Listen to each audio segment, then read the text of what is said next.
Jasmine05 channel. Oy, salamat Jasmine. So, pumasok si Jasmine, oh. Bagong ano lang po ito, member ng KRRS. Paki-subscribe po guys sa 171 na live viewers po natin ngayon. Kung hindi pa po kayo nakasubscribe kay Jasmine05, paki-subscribe po guys. Legit member po yan ng Kalingap Reactors and sponsor. Ayan. Hello mga Kalingap, good morning sa ating lahat kung saan man tayo naroon ngayon, kung saan bansa man tayo ngayon. Ngayong araw na ito guys, mag-reaction video tayo sa video ni Kuya Brooks. Supportahan natin guys si Kuya Brooks, no? Ang mga mahiwagang tanong niya kay Habi. Nakakakilig din ito guys, no? Pero bago tayo mag-umpisa, pasalamatan muna natin ang ama ng Kalingap, Bal Santos Matubang, at Edwin Vlog, Kalingap Rab, Kalingap Ido, Kalingap supporters, at Kalingap team. Supportaran natin guys. At it's me, Jasmine05 channel. Kung hindi ka pa nakasubscribe sa aking channel, please subscribe guys and click the notification bell para updated ka sa aking mga video. Tara guys, bago tayo mag-reaction, manood muna tayo ng video para alam natin kung ano talaga ang laman nito. Tara, let's go. 1, 2, 3, go! Dalawa ni YP. Habi tawag sa'yo. Tapos ang tawag mo sa kanya? YP. Ayan. Kamusta naman? Nag-enjoy ba kayong dalawa? Oo naman po bro. Naman dito kasi kahit pangalawang beses namin dito ay enjoy pa rin. Nung dati kasi, nung dati namin parang ano pa lang kami, parang years lang siya, wala pa siyang, hindi pa siya Beyonce. Ay, oo nga pala, natandaan ko yun last year, ano? Hindi pa siya sa Beyonce na ganyan, na kapartner. Ano pa lang siya, parang Angel pa nga lang. Ayun. Di pa rin kami nung ganun. Di pa ganun ka-close. And then, wala pa yung love team na yan. Wala pa. Oo nga, so naalala ko yun. So ngayon, sa nangyari sa taong ito, napaka-viral yung dalawa, no? So maraming nakagusto sa una-una. Yung sa ugali mo din, napakabait mo, tahimik. Wala sila narinig sa'yo kung ano man yung mga issue, pero hindi mo sinasagot, hinahayaan mo lang. At kahit si Beyonce, ganun din, no? Tanging-ngiti lang, tatawa-tawa lang, pareho kayo ng stay. So, anong masasabi mo sa mga nagmamahal sa'yo? Like, Kalingap supporters, maka-EDSI, anong masasabi mo sa kanila? At ano ang sasabihin mo sa kanila? Salamat po siyempre sa lahat ng supporters ng EDSI, sa buong mundo, hindi lang dito sa ating bag, sa mga nakapunta natin. At ayan, dahil din po sa kanila talaga kung bakit kami sumikita, sabi natin dahil lang sa atin. Dahil hindi tayo tatangkilikin kasi pabayaan sa kanila, hindi man ganun kadali magkaroon ng solid na supporter sa isang love team at para makakuha ng ganyan dapat magustuhan ka talaga. Salamat po sa inyo kasi kung wala po kayo talaga, wala po dito, wala pong video, wala po kung hindi niyo po kami napagbigyan na mahalin yan. Thank you so much po sa inyo at sa walang sawang hanggang isang taon na po, halos na isang taon na yung love. Oo, matagal na, grabe, no? Isang taon na po. Isang taon na. Anniversary na po, grabe. Okay. Sobrang taon na po. So, ayan mga Kalingap, napanood natin ang video, no? Mag-iisang taon na palang ang EDSI, guys. Mansari na nila sa December 24. Napaka-lakas talaga ng EDSI, no? Nag-iisang taon na pero dyan pa rin ang kilig, nagpapasaya sa atin, nagbigay kasiyahan sa bawat araw natin. Ang EDSI guys, may nahal talaga ng mga sponsor, mga viewers dahil sa kanilang kabaitan at sa kanilang napaka-humble. Nakita naman natin dito yung kanilang sincerity sa kanilang ginagawa at saka super bait ni Beyonce guys. Nakikita natin dito na mag-isang taon na pala pero wala pa rin pababago sa kanya, napakabait pa rin at kaya minahal talaga ng karamihan. Kaya Beyonce, huwag ka lang magbago at saka marami pang darating na blessing sa iyo, no? Ika nga, sabi mo nga, ang EDSI ay blessing at sana maging tuloy-tuloy lang ang AIDS, sa pagbigay ng saya sa atin. Tara, magpatuloy pa tayo. Tara, let's go. 1, 2, 3, go. Hindi ko dala. Oo, bakit di mo dala yung singsing? Nakalimutan ko. Nakalimutan. Pagligo ko po, nalimutan ko sa nailapag ko. Kasi nabag ko po. O sige, pangunahan ko na yung mga comment ninyo. So, ibig sabihin po, wala pong... issue nilang malaki. Walang issue ha. Nakalimutan lang yun. Siyempre, hindi naman tayo perfectong tao. Lalo na si AIDS, So, wala namang masamang tinapay kung naiwan dahil talaga namang minsan nga, kahit naman sino naiiwan talaga yung isang bagay na mahalaga, na pinaka-importante yung mandala mo sa isang lugar kung saan malayo nga. Pagdating mo dun sa lugar yan, wala pala yung pinaka gusto lang makita, kaya ng singsing na yan. Ayan. So, ito dahil speak of singsing, kamustahin natin ang kanila.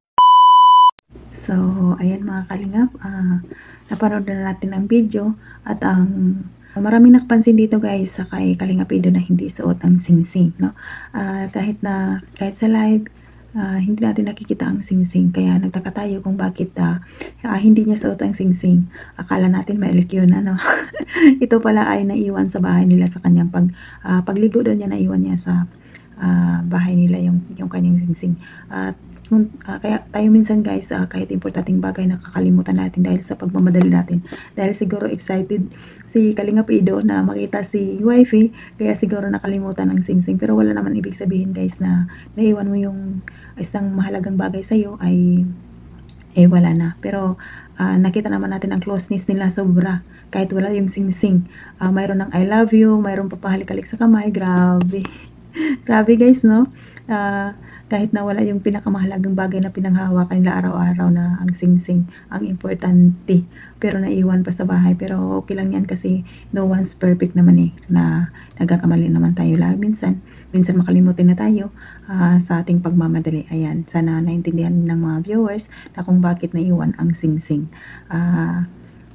Intindihin na lang natin guys, kaya sa sobrang excited na iiwan yung mga bagay na yan. Ayan, patuloy pa tayo. Let's go, 1, 2, 3, go. Anong meron kayo, Beyonce, sa hinaharap yung ngayon? Anong maasahan ng supporters ng mga ka-AIDS? Sa ngayon po parang parang getting to know pa lang medyo mas parang medyo mas naging tapos kami ngayon. Hindi kagaya ng dati talagang sa bantay nila, ang hirap yung ang hirap parang malaman kung anong naisip niya dati.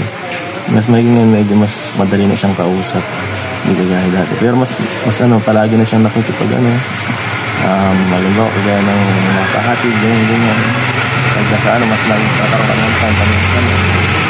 Kaya pag matapos kami sa shooting na federal series, nahatid tayo. Nabibigyan tayo ng time para mas siya makausap ng mas matagal. Ito mga kalingap, ayan, naging close sila habang tumatagal dahil pag may event at kung saan sila na pumupunta, si Kalingap Ido naghahatid. Minsan siguro sundo pa, no? Alam na natin yan kasi nakikita naman natin na si Kalingap Ido na ngayon ang naghahatid sundo sa kanya. No, maiporta si Papa Eds ngayon. Kitang-kita na natin na mas lalong close sila habang tumatagal. Lalo pang tumatagal, lalo pa siguro pag 18 na, mas lalong closeness na. Kaya yun, closeness na yun sobra. Magiging ibang close na kaya sa magiging 18. Kaya abangan natin guys. Marami tayong abangan sa EDC. Grabe. Lalo tayong pinapakilig ng gusto. Pinapabata tayo. Bubata tayo sa EDC. No? Ayan guys. Let's go. Patuloy pa tayo. 1, 2, 3, go. Ano ang gusto mo kay Beyonce sa ugali niya? Family oriented siya. Magandang at saka talagang siya. Honest siya, hindi siya yung talagang sasabihin niya, yun talaga hindi siya nasinungaling na tao. Kaya yun ang maganda kapag so yun, masarap sa okay, wow. So siya ba'y malambing sa'yo? Hindi naman masyado. Pag kayo magkasama, like halimbawa yung lambing, ibig ko sabihin yung bang maalalahanin sa'yo at Halimbawa, kumain ka na ba or sabay tayo kumain? Nangyayari ba yun? Medyo. Oo, naano naman. Ayun. Naano naman siya pagka may lakad. Okay ba tayong ganito? Wow. Ganito. Okay, galing ano? So, ayan mga kalingap, napanood natin ang video kung saan ano ang nagustuhan ni Papa Eds kay Bensi. Ayan, ay sabi niya, family-oriented, honest, at saka marunong siya mag-suggest kung ano ang dapat gawin, no, sa mga may event. Napakabait ni Bensi. Ayan, lagi siyang support din. Support din sa kay Papa Eds sa lahat, no. Nakakatuwa ang Edsy talaga. Edsy Israel na talaga, no. Nakikita naman natin si Bensi talaga na nakita natin noon yung sinabi niya na Edsy is blessing, yung kay Ido ang sabi niya is totoo. Totoo naman talagang Edsy blessing at saka totoo na. Ayan guys, ano kaya ang kay Kalingap Ido, no? Panoorin natin. Tara, let's go. 1, 2, 3, go. Tayo ko naman itanungin to. Ikaw din, ganun ka din ba sa kanya? Malambing ka din ba sa kanya? Yung bang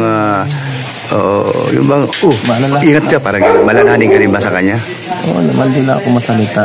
Yun nga eh. Hindi ka na masalita. Oo. Nandyan, lagi. Nandyan. Galing mo. Hindi ko man ito dadalhin kung wala nga dalhin eh. Pakita mo nga yan. Ito. O yan. Ay, grabe. O, ito lang example, no? Kasi nakarang pagbisita namin. Ang lambot pala. Ano pangalan yan? Si Butchog yan. Si Butchog pala.